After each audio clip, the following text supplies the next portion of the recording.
This is TWSN. You ain't heard about us yet, well you better know now, because it's the place that it all goes down.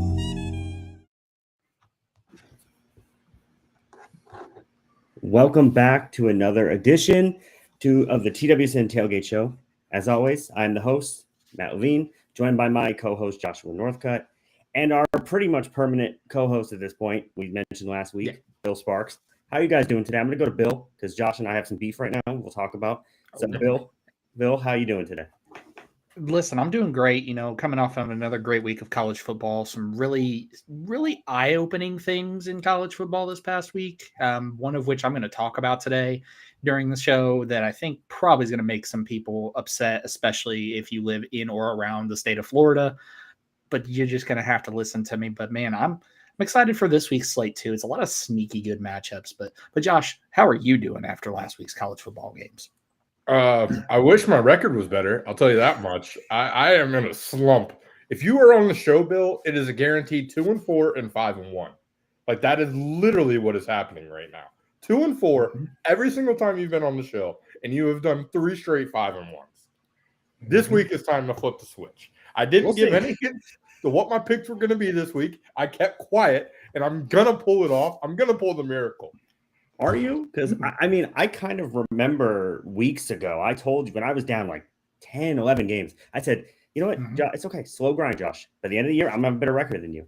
I'm, one game back now, I believe? One game back. You have blown a 10-game lead at this point. Thanks for Just saying. Hey, you started the beef. You said you had beef with me. I didn't have beef with you. Just for the record, Josh did this. But before no one wants to hear about me and Josh's beef right now. Maybe except Bill. But we want to get into this. We have a lot to talk about here. As we do every week, we talk about some takeaways from last week, and then we'll get into Florida as we talked about. We'll get into some other things. But Josh, I'm going to start with you. Biggest takeaways, overreactions, impressive performances. What did you see that you want to talk about right now? Yeah, just a quick rundown of obviously the pick 6. Vandy continues to be a force at home, but how good are they on the road? At Texas, at Tennessee, we'll find out soon. Duke continues to disappoint their home fans. Next big game, Virginia, guess where? At home. Georgia Tech now 1 of 5 undefeated.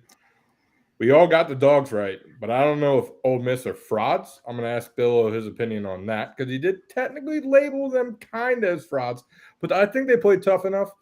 Did blow a lead, though. Gunnar Stockton Heisman consideration has to be on the rise. Jeremiah Love reminds everyone why he is an RB1. What a performance he had. Bama are title contenders. I was wrong. What did I tell you? Bashmeyer will be a history-making Cougar. That true freshman is unbelievable. I don't know how he's going to work the whole ordeal of needing to take 2 years off, but it just screams he's going to transfer from BYU. Sorry, BYU fans, but if he continues to perform like this, why are you taking 2 years off of college football when you can go make probably more money elsewhere? But my biggest takeaway is just a feel-good story. Alex Mortensen, son of the late, great ESPN reporter Chris Mortensen, picks up his first win as an interim head coach for UAB in the Battle of Bones over Memphis. Memphis isn't out of it. If Memphis wins out, they'll still be the G5 rep. But that's just a really feel-good story that obviously all of us loved Mortensen. We all grew up watching him. The man was one of the best in the business. So just to see his son go out and take a UAB team that has kind of looked flat under Trent Dilfer and pull the upset in one of the coolest nicknames of all rivalries. And it's a pretty sick trophy, too, if you look it up. It's like a slack of ribs almost. But, yeah, that was my highlight takeaway. Bill, you got yours? Yeah. Bill, or do we want to just go right into the Ole Miss question? Because that is one of the bigger parts of last week. They obviously play really tough against Georgia. They lose. But, Bill, you and I have been on this Ole Miss is a fraud thing. They impressed me last week a little bit. I did not expect them to be this competitive against Georgia on the road. Where are you still viewing them as frauds? Or are you kind of back on the train a little bit with them?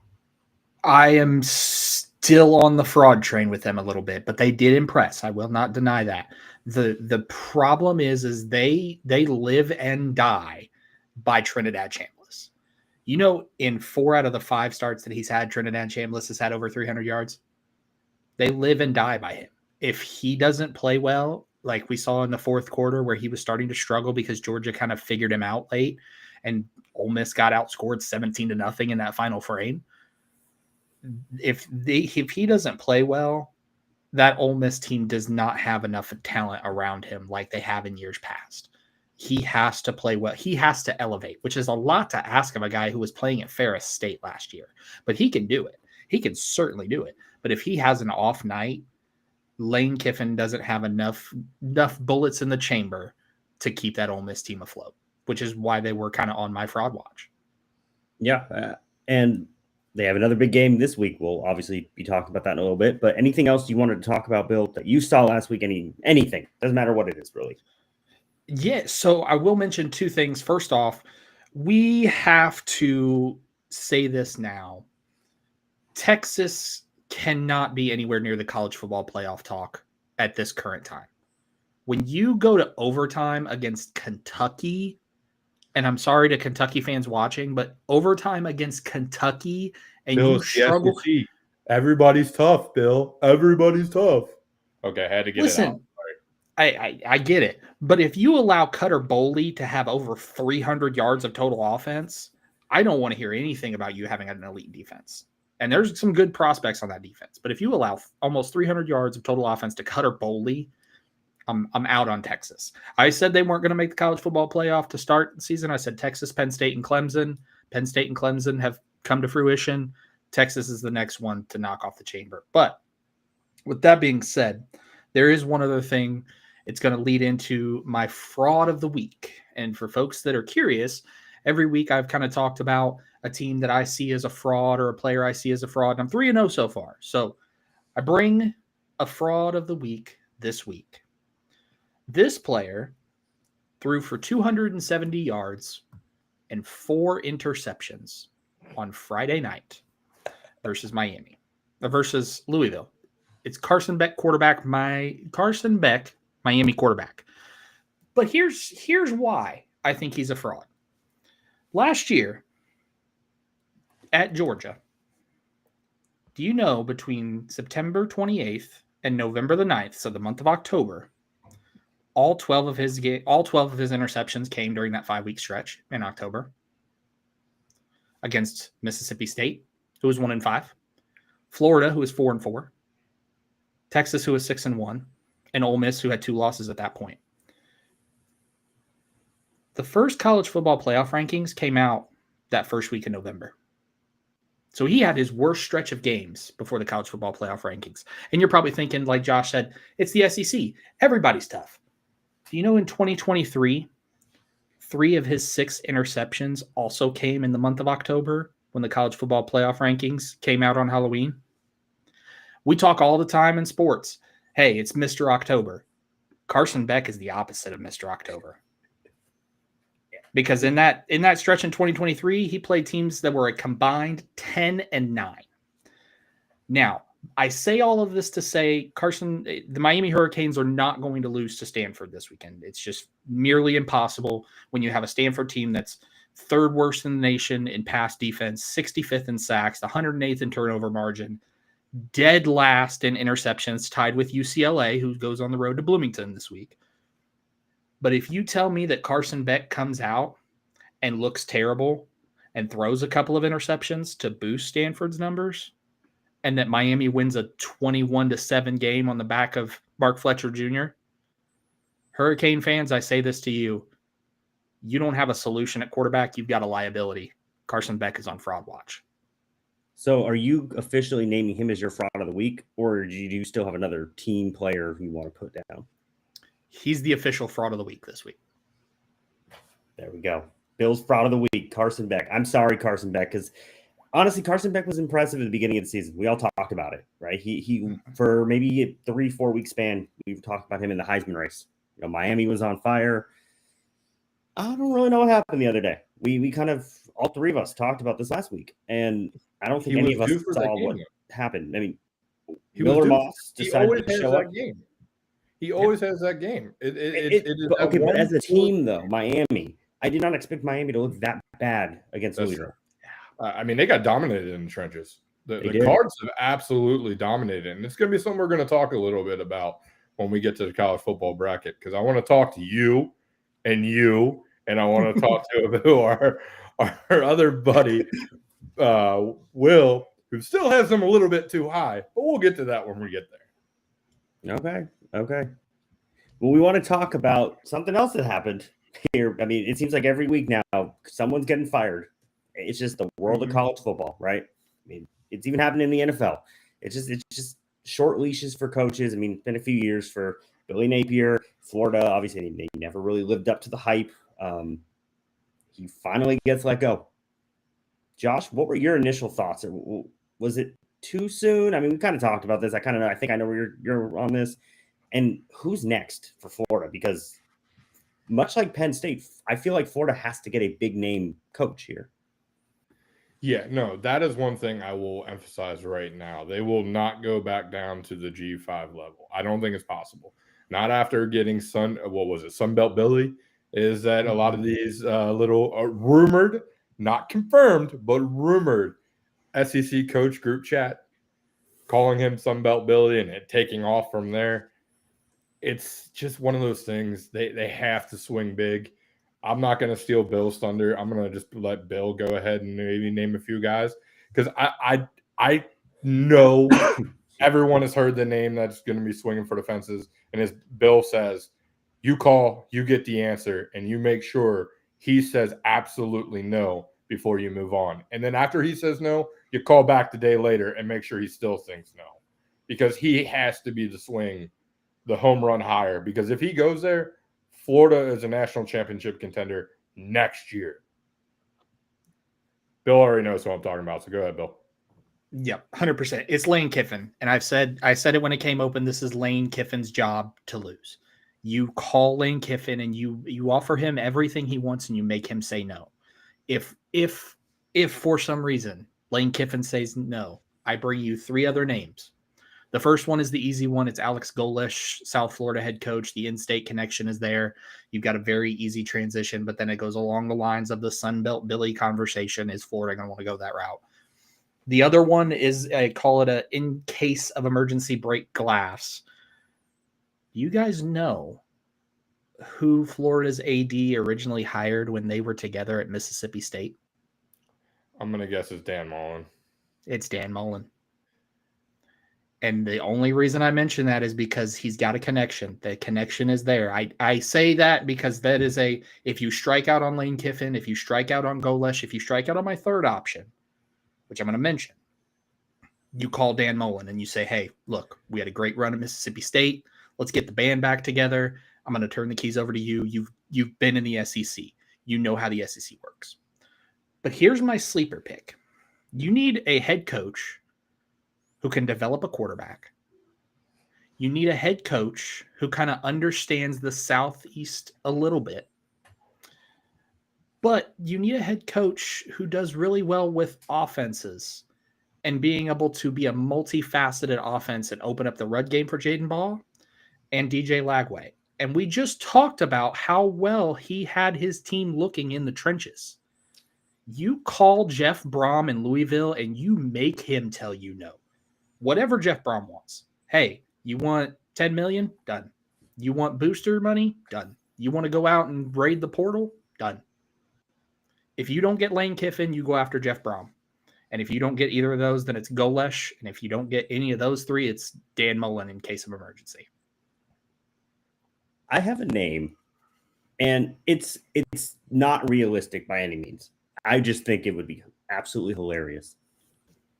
There's a guy who's been doing some analyst work recently.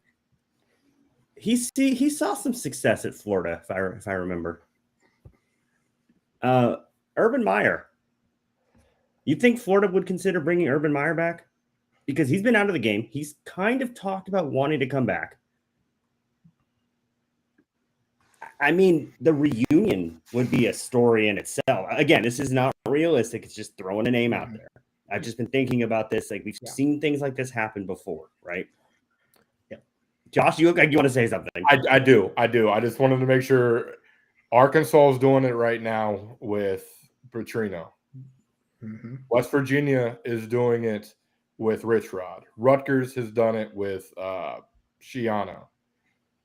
You can forgive coaches for leaving and going to take better jobs if they're winning for your program.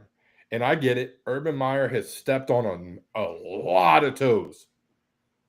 But in our lifetime, it's Steve Spurrier and Urban Meyer. Yep. And that is the face of Florida. Yep. And you're telling me right now that wouldn't get the players excited? Because Brandon Spikes has talked about it when he looks at the sideline and he sees Miami, Florida, and all the reunions and this and that. You look at the Florida sidelines, you don't see that. You're telling me right now that first game Urban Meyer's back, you're not going to see Tebow on the sideline. You're not going to see Brandon Spikes. You're not going to see the Pouncey brothers. And yeah, it's a little bit of a character. It's a wild thing. card. It's a wild card for sure. It's a character thing. It's do you want the PR that follows Urban Meyer? But do you know what solves the PR problem? Winning football. And Urban Meyer knows how to win football games. Yeah. But I'll tell you right now, he comes back, we will see Nick Saban back on the sideline. Nick Saban will get that itch again because he will not let Urban Meyer pass him in any kind of record whatsoever. So I will guarantee we see Urban Meyer a year later, we will see Nick Saban back on the sideline somewhere. I was just throwing it out there. I had to do it because I've thought about it. And Bill, what do you think? We heard Josh's opinion. Liam, take your Ohio State glasses off. He absolutely would. Yep. The man has an ego out of this world. He thought he was bigger than the league. He literally was bigger than the NFL. That is it. That Josh hit the nail on the head. He is a guy, and we all saw it when he was coaching Florida. He is a guy that had an ego that says, I am the best at what I do. He is not going to end his career on that Jacksonville stint. There is no possible way. Now, do I think he comes back to Florida? I don't. But if he does come back to Florida, I am with Josh. This team is going to be in that national championship conversation because if there's one thing that Urban Meyer knows how to do effectively, it is deal with mobile quarterbacks. Chris Leak, Tim Tebow, DJ Lackway. Yep. That is exactly what you want if you want to take that swing. But it is his ego that is going to get him back on the sideline. The concern is, from my standpoint, how long do you have Urban Meyer? Because I don't think he's got another 5, 6, 7, 8 year run in him. You're probably looking at a 3-year run. You get to the top of the mountain and you hope like hell he's got someone on his staff that can follow in his stead. He found Ryan Day, did he not? I mean, think about it. It's not like he didn't do it before and set up a dynasty elsewhere. It shouldn't be this hard to recruit for Florida. It really should. No, it really, and I think getting just the name Urban Meyer and back in college specifically, I think that would help the Gators. Now, I have a question for you guys, and this was not planned. I've been thinking about this, and I've seen this. It's been a discussion around fans the last week. Is it time for the LSU Tigers to fire Brian Kelly? Because almost every single fan chat, every single comment section, it's fire Kelly. Like, and I've seen the name thrown out there about another reunion with the Tigers. But do you guys believe it's time to fire Brian Kelly right now? Or do you think LSU should stick it out with him and see where this goes? I mean, he just lost another big game. I mean, the guy has underperformed since he came to LSU. I'll sum it up as this. Let him finish the season. Let him finish the season. The man wins out. He's going to be in the college football playoff again, and anything can happen. Let him finish the season. Now, he loses this weekend, we might have a conversation. And we may be literally having a conversation about him being fired next week on this show next week. Yeah. I will say this. You fire him if you get one name and one name only. If you get assurance that Nick Saban wants to come back on the sideline, you dump Brian Kelly at the nearest Baton Rouge bus station and you bring Saban back. But if you don't, no, there's not a better coach for that team right now. LSU fans the man has literally walking to that idea right now. The man has won everywhere he's gone. It's a little bump in the road. I still think he's a very good coach. And that pains for me to say it because how he left Cincinnati. But the man literally has won at every level. He just hasn't won a national championship yet. And I But still think he's good. you guys I think know he's at good enough to LSU, go if you go 2 years without a title, the fan base gets It's rabid. done. The boosters get rabid. It's a whole thing. I get with the new era of the NIL that you don't get 4 years, but I think you should get a recruiting class before anything. But I mean, that's just think about it this way. You mentioned this, Josh. Let's say Meyer goes to Florida, right? You give Brian Kelly this year, next year, replace him, obviously, because I don't think LSU at this point that they'd probably be in a title conversation. One more year, Saban comes in. Now you got Urban Meyer against Nick Saban in the SEC. Yeah.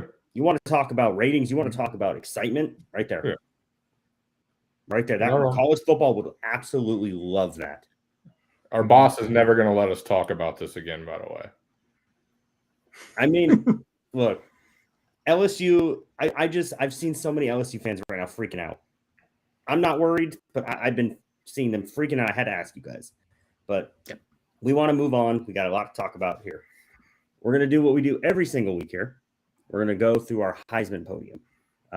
We have a group of, I think, 5, 6, 7 people from TWSN kind of rank who their top 3 Heismans are, and then we compile it. And right now, this is where we're at. Josh, if you want to break this down a little bit for us. Yeah, number 3 is now Julian Sayin. Number 2 is Fernando Mendoza, and number 1 remains Ty Simpson. I believe it's almost impossible to take Ty off the top of the podium right now. 4 straight top 25, top 15 opponents. When he played them, he's looked good in every single game. Yes, I get it. Mendoza has the effect of the Oregon game, but I think the 4 games piled up has just been more than that 1 or 2 Mendoza. I wanted to go back and kind of look and see, and it's honestly insane how comparable these guys are. Simpson has 70% complete percentage, Mendoza 74%, Julian Sayin 80%. Man, dude, that kid is so good, and I can't believe I just said that out loud. Simpson's leading in the passing yards over 1,900, Mendoza 1,755, Julian Sayin 1,872, 18 touchdowns, 21 touchdowns, 19 touchdowns. Both Simpson and Mendoza only have 1 interception. I think that's why I had Sayin at third, the 3 interceptions. Young guys are going to make those mistakes. I get that. But they're 4th, 5th, and 12th combined, and both Simpson and Mendoza both have rushed for 2 touchdowns. So group of work is why I have Simpson ahead of Mendoza right now because of the last 4 games. But that very easily, Simpson has a bad game here or there. Mendoza could easily jump him for what he has done this year, because I believe now it is 3 games this year he has had as many touchdowns as he has had incompletions or less than. So he's either thrown like 5 touchdowns and 4 incompletions, or he's done like 4 and 4. What he is doing in that system is unbelievable. And again, that just goes props to Bill for calling it in the beginning of the year. He was seeing this when nobody else was. And now everybody's on the bandwagon of 1st-round pick.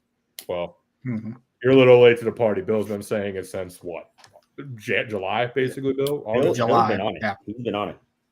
Yeah, July. Bill, And Bill, are you still in the front runner for Mendoza? Because he's been your darling all year. You know, he's been your guy. So he is. And let me tell you, if he has to lose to anyone, it is Ty Simpson. I think those 2 are in another tier of their own when we're talking Heisman.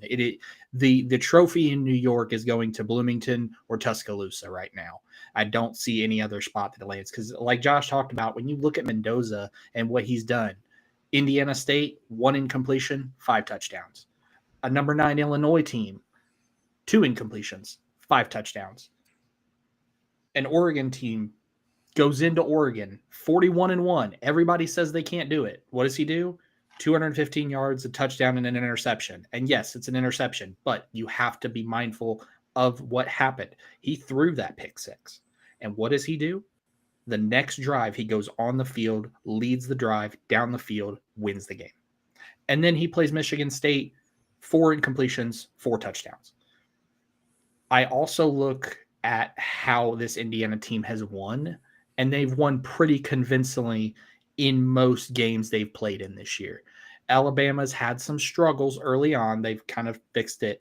I think the voters are still going to think back to that Florida State game as much as everybody has passed it by and said that was just a week one hiccup and everything. Especially voters in the South are going to say, well, Indiana went undefeated. This Mendoza kid, he did it against Illinois. He did it against Oregon. That's going to be the game. It's going to be Indiana, Oregon, or Alabama, Florida State. Do you think that the SEC over the Big Ten plays a factor? Because I think that would play a factor, even if let's say Alabama and Indiana win out. So Indiana obviously undefeated, Alabama one loss, and they both play up to par. I think you have to give it to Simpson because the pure dominance of the SEC. I think they're going to look at that, and this is not taking anything away from Mendoza because he is having an incredible year, and he surprised a lot of people, obviously. But I think the SEC, I don't see the SEC bias, but in a way, the SEC bias is going to overtake the Big Ten. Yeah, I see that. There is one factor that plays into Mendoza's cards. It's West Coast voters. We have seen how significant West Coast voters have been in years past in voting. And what did West Coast voters watch? They watched an Indiana team led by Mendoza walk into their building and beat him. And they're going to say, you know what? This kid deserves it. He came in and did it. They also know him pretty well because he transferred from the West Coast. He's a West Coast kid. He is. Cal. Yeah. That's exactly it's going to be interesting. It's gonna. We can't say the Big Ten is so much better. I can say the Big Ten. I refuse. Heavy. I refuse to say that. It's top heavy. I literally think right now college football. Personally, to me, college football looks like 4 teams now. I mean, you got to knock Miami down just a little bit, and the 4 teams are Indiana, Ohio State, Alabama, and Georgia. I don't care what anybody says. They can tell me all they want about Georgia's defense being a little bit iffy. That's okay. Gunnar Stockton he was number 4 on my. What he has done lately is unbelievable, and it's time that people start recognizing because I didn't think he had it in him, and he's gone out there and he's proved it this year. Yeah, no. It's going to be interesting to see how this Heisman race obviously goes by, and every week we're going to be getting our lists and whatnot, but we're going to move on to the college football top bracket that we have right now. Same thing as the Heisman. We had people put their bracket in. We compiled it. This is what it looks like as of right now. Josh, if you want to discuss how some of these games might go. Yeah, absolutely. So Ohio State's still holding on the number 1 spot, Indiana 2, Texas A&M 3, Alabama 4. I guess I could hear you out on A&M possibly being the 4th best team in college football. I need to see it a little bit more this week. Their schedule's a little bit light. We'll talk about that later. The 8-9 matchup would probably be a rematch of the ACC Championship and Georgia Tech Miami. You would have Georgia versus USF in the 5-12, 6 versus 11, Oregon versus Vanderbilt, first one to 100 wins, and 7-10 Ole Miss BYU. Now, it's nice to see that we have awarded the guys who are undefeated, case in point, Georgia Tech and BYU getting in there. On the outskirts, receiving some other votes were Oklahoma. I forget the other 2 teams. I apologize. I had the list in front of me. But, gentlemen, I've got to ask you, since you were some of the voters that kept Miami in the top 12 wrongfully, I have a question. And now this is a what-if question, and I get it. We have 6 weeks to prove anything can happen. This what-if scenario can go out the window this weekend. But what if, mind you, again, you 2 both still have Miami in pretty solidly, right? Bill, you got him at 9, I believe, and was Matt 8, or was it the other way around? I had him at 9. I had him at 9 as well. Okay, so you both had 9, and then Will was carrying the weight, still having him number 5. Anyway, so Georgia Tech wins out. That includes beating Georgia. Okay? Everybody's got that, right? Yep. Good and clear. Virginia wins out. That means Virginia went undefeated in the ACC, and they are now in the ACC championship game versus Georgia Tech. So we have Georgia Tech and Virginia in the ACC championship. Okay.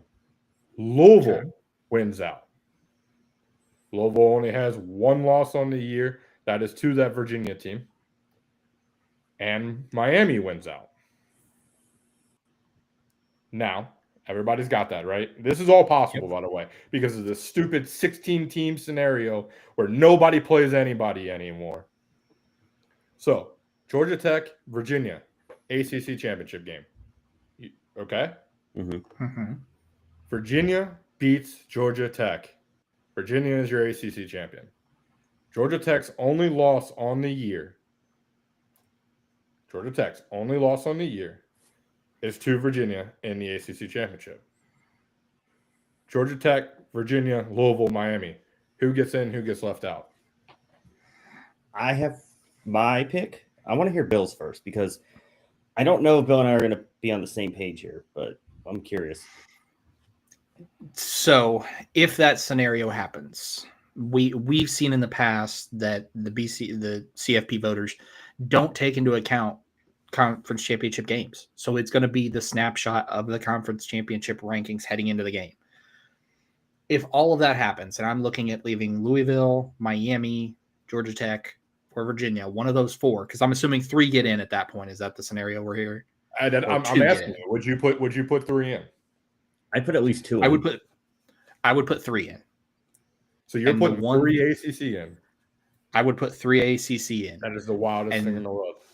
And I would put 3 ACC in. And who gets left out? Obviously Virginia, Georgia Tech, that winner in.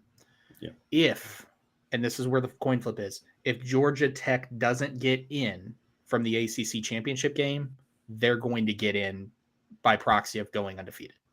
So let's say Virginia wins the ACC title game. Virginia in. Georgia Tech in. At that point, that 24-21 loss is the deciding factor. Louisville in, Miami out. That's all I needed to hear. That's all I needed to hear. I see it a different way. I understand the head-to-head, but we have seen not always head-to-head isn't always everything. I think the committee would look at that Miami team and see what they did week 1 to Notre Dame, who we've talked about. The committee just absolutely loves, and they might run the table and get it in themselves. If I just feel like the win against Notre Dame would propel Miami in. That's just me, because I think if you just the way we've seen the committee do things in the past, the way they've loved Notre Dame this season, I think they're going to look at look at the resume. Why are we playing the game? Why did we play that? It happens all the time. Things like that this game has to matter. We have to fix that in the system. We have have to hold it. It's not going to be fixed this year. Yeah, it's not going to be fixed because me and Will have literally begun getting into this in the conversation. He just posted an article on how Miami's still a lock, which, by the way, they're not. They may lose at SMU before the year is over. They could lose to that Pitt team also at the end of the year, who has all of a sudden found something with their freshman quarterback. Just saying. But all that now to be said, there is no way Miami needs to be an all lock. Not a lock. They're not a lock. No. They have to win out. Yeah. Okay. They have to win out. But again, I think that if we're going to the way I'm looking at it, if we're going to potentially penalize Alabama for the loss to Florida State, we have to then incentivize Miami for the win over Notre Dame. That's the way I'm looking. But Louisville beat that Miami team in Miami, Matt. In Miami on a Friday night. I watched it happen. Weird things happen on a Friday night. I don't care about that. I really don't care. Louisville would have to get in over Miami. If you're putting Miami in, you have to put Louisville in. That's why I'm leaving them both out. But I don't see Louisville going undefeated. I cannot see that. So, okay, hold on. Boston College at Virginia Tech, Cal, Clemson at SMU, Kentucky. Don't get me wrong. That is Cal very and Clemson. tough. Those 2 games right there. That Clemson game, are you sure? With a backup quarterback potentially? Look, Clemson is not Peter Woods and TJ Parker. Peter Woods and TJ Parker versus that Louisville offensive line. Because that Louisville offensive line did a decent job. I won't say they were great. They did a decent job against Reuben Bain Jr. But that's Reuben Bain Jr. and Akeem Mesidor. Peter Woods and TJ Parker are 2 of probably the best defensive line prospects when they're 100% going, when they are engaged and locked in. And I think if you tell them, hey, you are going to be the spoiler for Louisville's season, you're going to play spoiler here, they're going to be locked in. So I'm not confident that they would beat Clemson. But I'm also not confident that Miller Moss could beat JKS in a duel. I don't trust Miller Moss. That is what it comes down to. I do. I've loved what I've seen. Good luck to you. You also I love what I've seen seen out of lead in this pickup. So I don't trust coming into this year, if you remember, Louisville is my dark horse in the ACC. I don't know why you believe in Louisville from day one. Miller Moss. I love what I saw Miller Moss. That you cannot trust him. You know what I remember about Miller Moss at USC? When he toasted your secondary for what, 5 touchdowns, was it? Ooh. Just a reminder. Just a reminder. As long as Brian Kelly's there, I don't care. We can move on. As I told you the other day, LSU is dead to me. So we don't let's talk this week. Because apparently games don't matter. This is going to be a fun discussion that we're going to have every week going forward. You know, the actual rankings. Louisville if Louisville keeps winning, I will continue. If Louisville, how about this? How about the team we're not talking about? If Louisville makes the college football playoff, you get a Miller Moss jersey, because the jersey is probably too expensive. Jersey, and you have to wear it for the rest of the season. I can't do that. As a Cincinnati fan, I can't do that. They got the kid. I don't know what to tell you. Stand on business, Josh. You got to stand on business. That's all I'm going to say. You're going to do this. Liam might shave his head. We'll talk about all this, but let's get into some of these games. Oh, he's getting closer. We're going to go to the first game here. We got USF taking on Memphis. This is one of the more interesting games because we've been talking about it. Both of these teams. I mean, it's been awesome to see. I'm curious how Brendan Lewis is going to look because he did get injured last week. I'm curious if he's going to be a little banged up. But Josh, where are you going with this game? Since you wanted to hide your picks for so long, putting you on the spot. First off, I will only pick twice first or 3 times. Oh no. I'm making you pick first every time. Hey, you pick 3 first. I pick 3 first. Nope, I'm making you pick first every time. I unlike you, my picks were right there, visible for everybody to see. Yeah, I guess as the host, you get that permission. But no, you summed it up. I'm worried about Brendan Lewis's injury. I currently see everything's day to day, but I don't see a true freshman winning a game like this. So I'm just going to take South Florida in the mindset that A.J. Hill is going to be starting. But don't sleep on the kid. 6'4", 215, was the 15th ranked quarterback coming out of high school, 4-star comp on 24/7. But Brendan Lewis is the leading rusher for the Tigers as well. He is their offense. As we talked about with Ole Miss, Memphis, I wouldn't say runs the exact same offense, but their running back or their quarterback has to do a lot. And the big thing to me was A.J. Hill did not run one time last week when he came into the game. So give me South Florida and that really, really quick offense to keep it going. Yeah, South Florida they look like a juggernaut right now. they are playing really well, and I'm going with South Florida as well. And that's not me copying Josh's pick because my picks were available for all 3 of us to see prior to this. So unlike Josh, I'm playing fair, but that's okay. Bill, are you going the sweep here with us, or are you taking Memphis to pull what I guess would be the upset? It's a clean sweep, USF across the board. And the reason that I say that is just like you guys have talked about, I trust Byron Brown a lot more than I do Brendan, who may not even be fully healthy. But the biggest thing that I think will play into Memphis's hand, South Florida is 133rd in the FBS with an average time of possession of 25 minutes. If Memphis can run the ball and keep that high-powered South Florida offense off the field, Memphis has a chance. I like USF, but I like them by 3 because these teams are both top 15 in the nation in turnover margin. They know how to turn the ball over. So whoever wins the turnover battle, that's who wins. Yeah, it's going to be I feel like it's going to be a close game.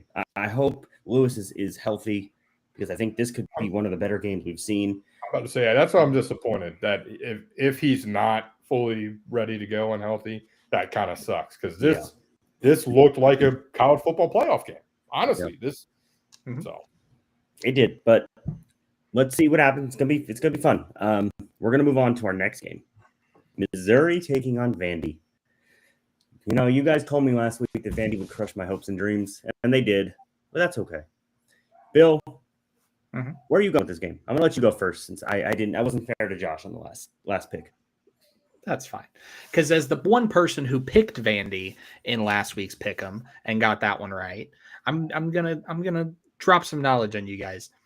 Mizzou is 91st in the nation in turnover margin at -2. Bo Perbula has thrown 7 interceptions in his last 5 games, which is third most among FBS quarterbacks. Here's the big thing. When you look at these teams and you look at how they stack up against each other, they are both high-powered offenses, both top 12 in the country in scoring. But this is the big one.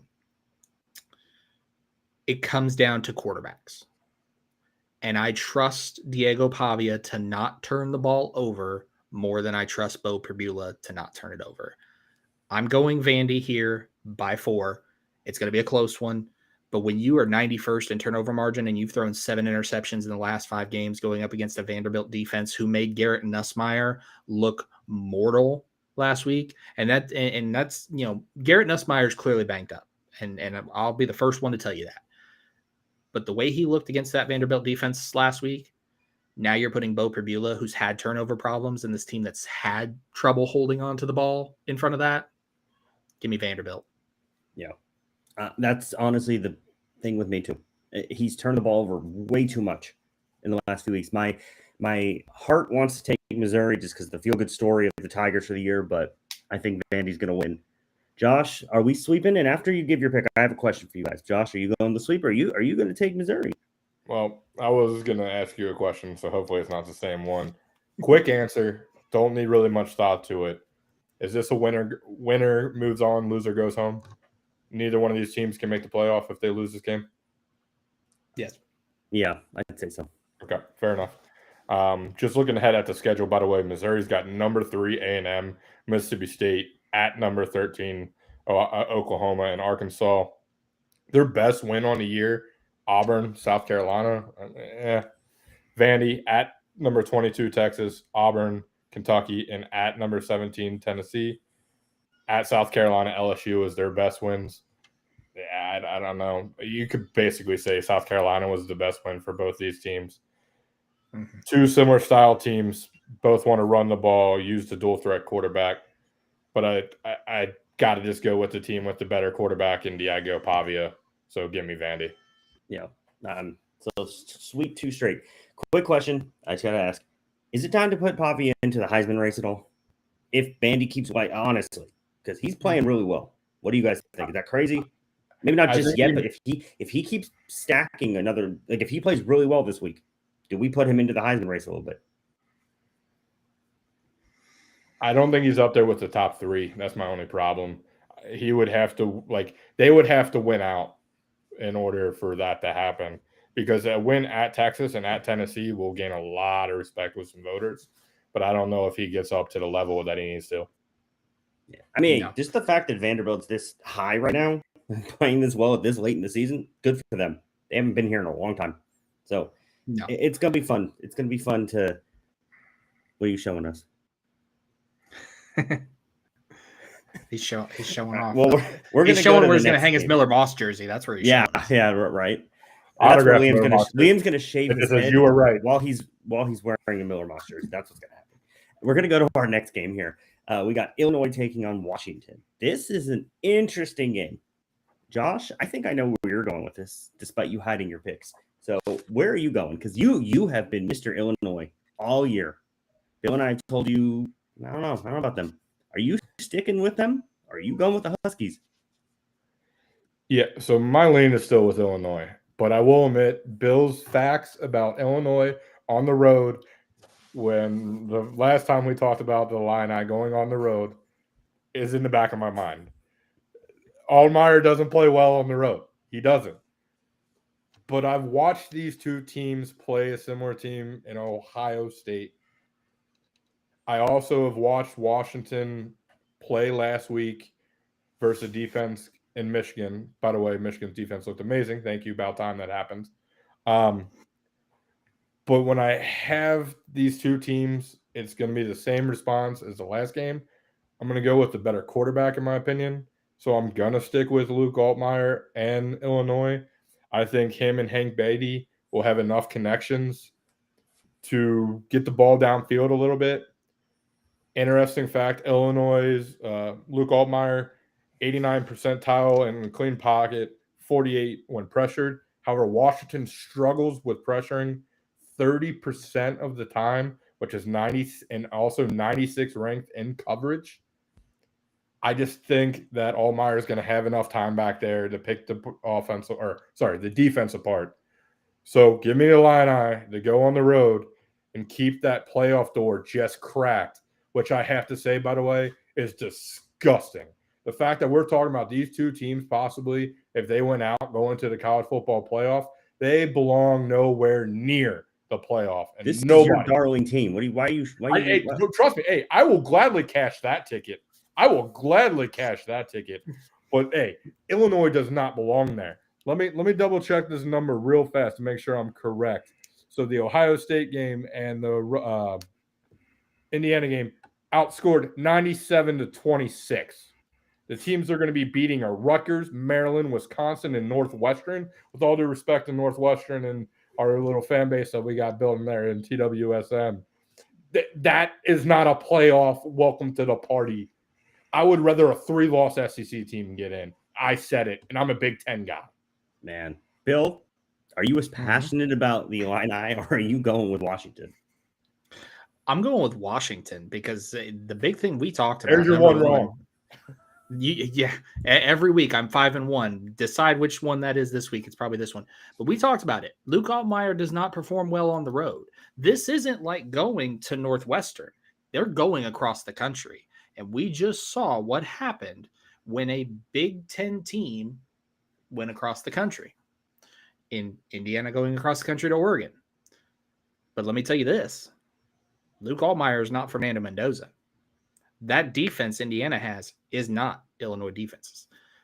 The biggest thing, if you are Washington, there's two key things. Number one, get into the red zone. Illinois is 113th in red zone defense, allowing their opponents to score 92% of the time when they're in the red zone. Washington's offense, 38th, scoring on almost 90% of the time. Convert on third downs. Illinois, 119th on third down defense, allowing opponents to convert 45% of the time. Washington, 11th, converting on 52% of the time. The third big key, DeMond Williams. If he gets over the 200-yard mark, in all 5 wins this season for Washington, he was over 200 yards. In the 2 losses, he was under. If he gets over that 200-yard mark, it's Washington. I'm taking the Huskies by 5. And I'm going to say this, too. We just said it about Missouri and Vandy. This is a win-or-go-home game for the college football playoff for these two teams. All week, I was going with Illinois. Bill, you've had me thinking here. Do I take the risk and go with your pick? And then I would tie Josh. No, I can't. I'm sorry. I cannot trust the Huskies. I can't do it. They are so sloppy at times. I cannot do it. Illinois is going to win this game. Altmaier's road record be damned. He's going to win the game. It's going to be a sloppy game. Maybe like a 3-point win, but I don't care. Win's win for Illinois at this point. Give me the Illini. I'm trusting Josh one last time here with this Illinois team. Should never do that. I've learned. Going against Bill. I've learned. No, I've gone against Bill like once or twice. I've won one of them, so I can't fully say that. Bill's usually right though. It's gonna be a good game, but I agree. Win or go home. We'll see what happens. But we're gonna move on. This game, we have the team that shall not be named against the Cincinnati Bearcats. Now, Cincinnati's obviously been playing very well. Josh, I'm going to start with you here. Is this game going to put us another week closer to our guy Liam having to shave his head? So Baylor was in the exact situation that UC is in right now. Baylor had everything there in front of them. They went on the road, TCU, and they lost last week, killing Baylor's season. Now Baylor can play spoiler. Sawyer Robinson, your boy, Matt, has leading college football still in yards and still in touchdowns, but he's thrown 7 interceptions, has struggled immensely in October, 4 touchdowns, 4 interceptions, 1 in a win versus Kansas State, and then TCU. Bryson Washington is going to be the key for Baylor's offense. They've got to be able to run the ball. It's been the issue with UC all year long. Michael Trigg is a big-time threat. UC struggles, giving up the 9th most yards to tight ends. But Brendan Sorsby, the man who belongs in Heisman consideration, the man who has more touchdowns than anyone in college football, 24 of them, count them up, 18 passing, 6 rushing, continues to get his way into discussion of going to New York, because if UC wins out, the man belongs there. I don't care what anybody says. It's going to be because of him.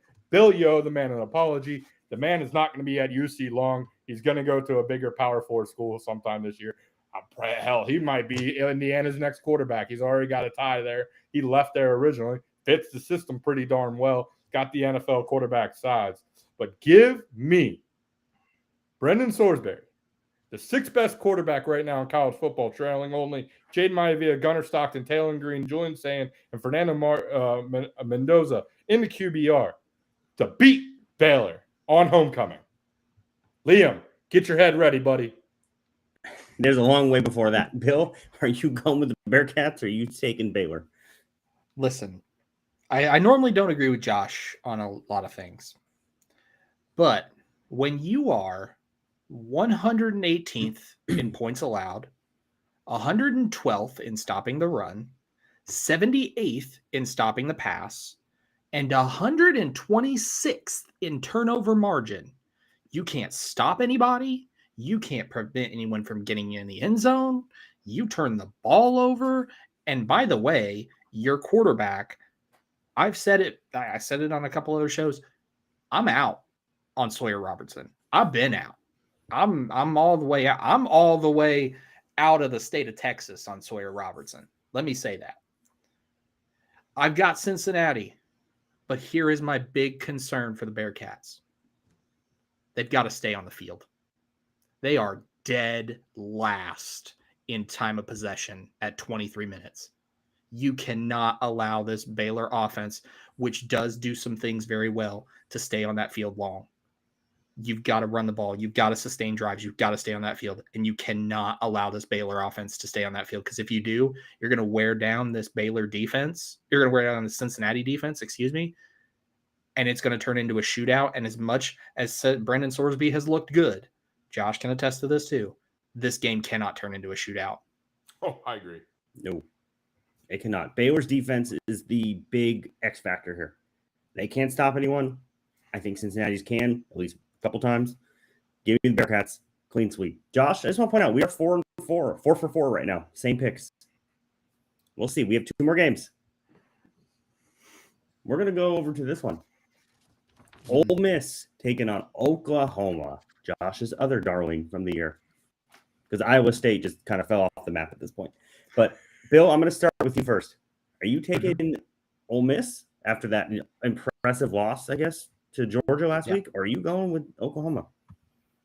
So the big thing with this game is neither of these teams want to hold on to the ball. Both of them rank 109th and 116th in turnover margin. Neither of them want to hold on to the ball.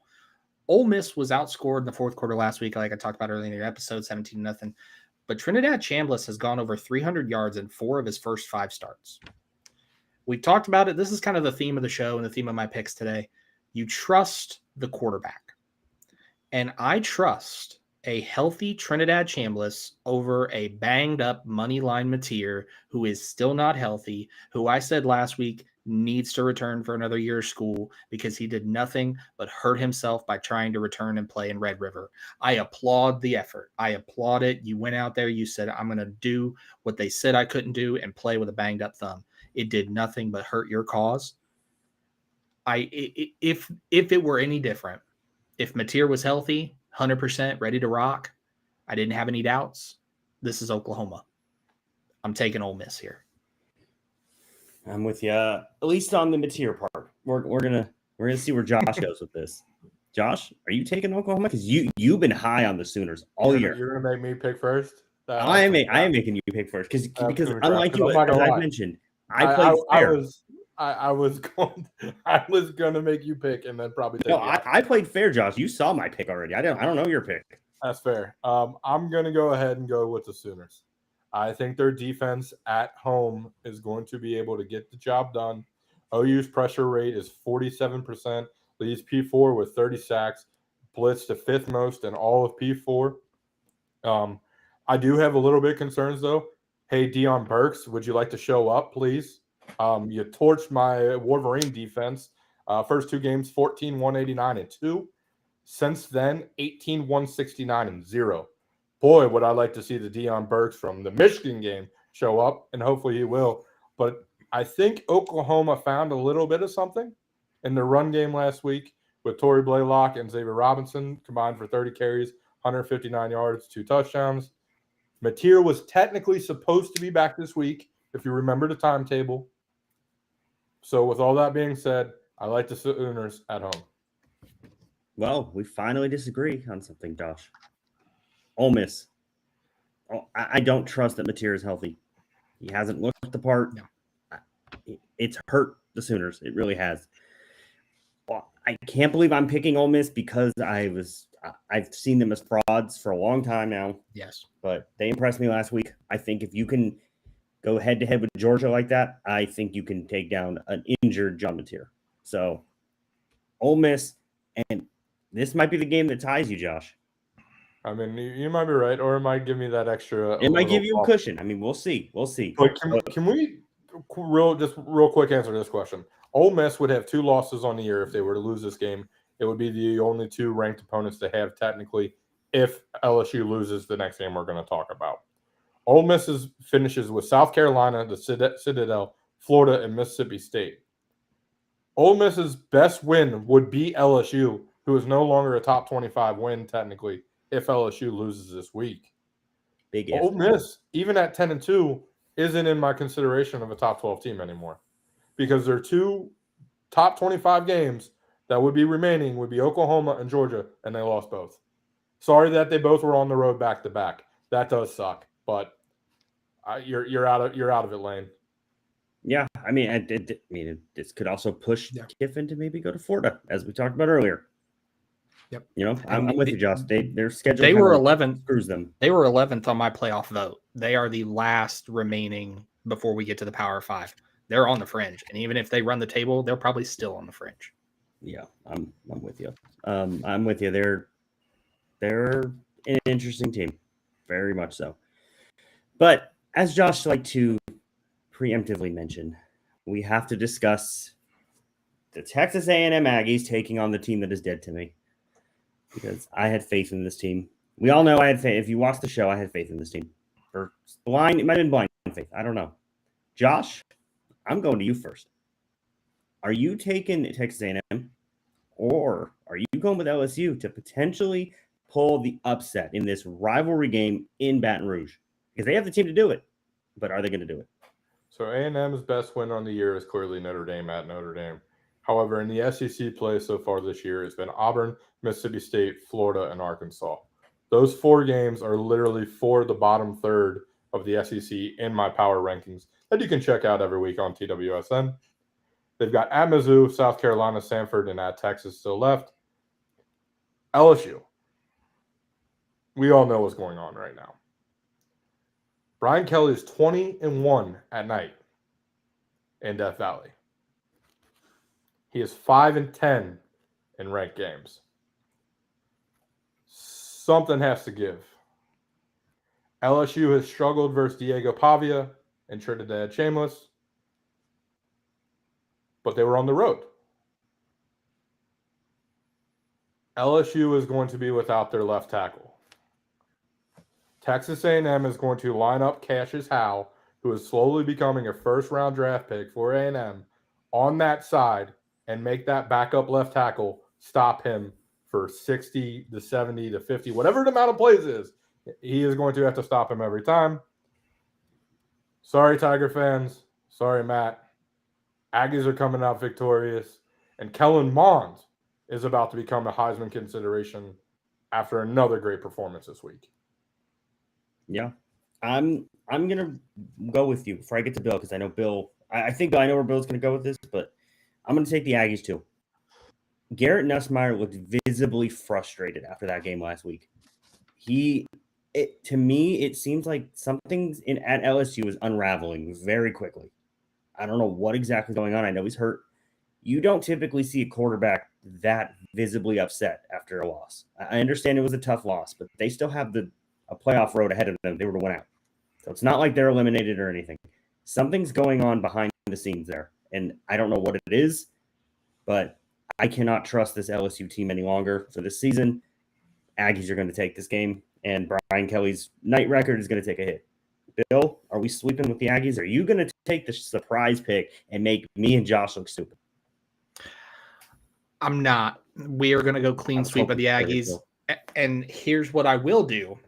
That I will say this right here. And Josh hit on everything that I was going to kind of talk about. Cassius Howell, Tyree Adams is out. So now you're looking at Cassius Howell, 8 sacks this season, including back-to-back sacks on one given play. You're going to ask that backup left tackle. It's red zone. It's the red zone. Because the big reason LSU struggles in the red zone, but so does Texas A&M. But here's what I will say. I trust Mario Craver and Casey Concepcion, who is my wide receiver 1, against Mansour Delane, who's my corner 1. Beyond that, there's not a second corner. You're looking at a true freshman to cover Casey Concepcion or Mario Craver. You're looking at Ashton Stamps, who's in the transfer portal, to cover that. I say this, and it's going to backfire, but I'm going to say it here. Texas A&M not only wins, they absolutely wax the Tigers in Death Valley. And what we kicked off the show with Brian Kelly being left at the Baton Rouge bus station, that call gets a little bit louder when we get into next week. Yeah, I don't see this. I think LSU's defense can keep it close-ish, but I don't know if their offense is going to be able to do enough. They have been so inconsistent on offense this year. They have not been able to put anything together, and I just think Texas A&M has so many athletes that are just going to tear them up, basically. I think outside that irrelevant FCS team that they played, the most points they scored was last week, which was 24. Yep, 24. You're not beating the Aggies scoring 24 points. Unless your defense decides to have an all-time game, but I don't see it. Aggies are going to win. The Aggies are a legitimate title contender at this point. And adding another win against LSU will help. I mean, LSU's still ranked. They're number 20. They get the win. It's a big win.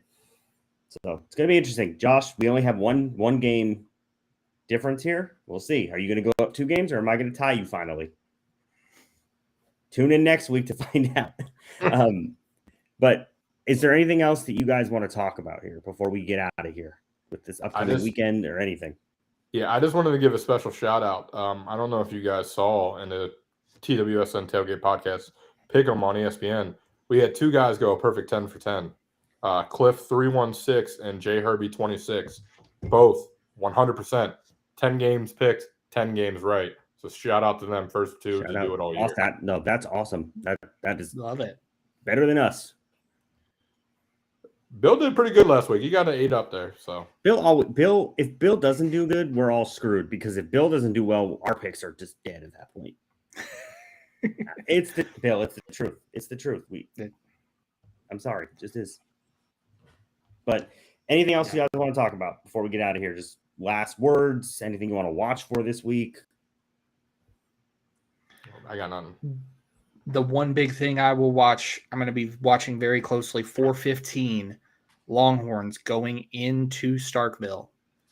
I think we are going to see another stinker from Arch Manning, and those calls about Steve Sarkisian being the guy in Texas, I don't know. We might start to hear some whispers about maybe he wants out. Maybe he wants to jump to the pro game.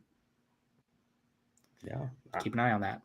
Something to keep an eye on. But we're going to get out of here. Thank you, everyone, for watching, for subscribing to the YouTube channel. If you haven't, please subscribe to the YouTube channel. Please like this video. We are here every single Thursday, 6 p.m. Eastern Time, 3 p.m. Pacific, 6 p.m. Eastern Time, 3 p.m. Pacific Time. I get that wrong every week.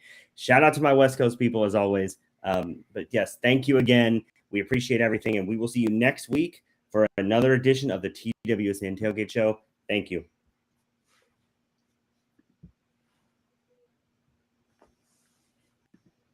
This is TWSN. You ain't heard about us yet, well, you better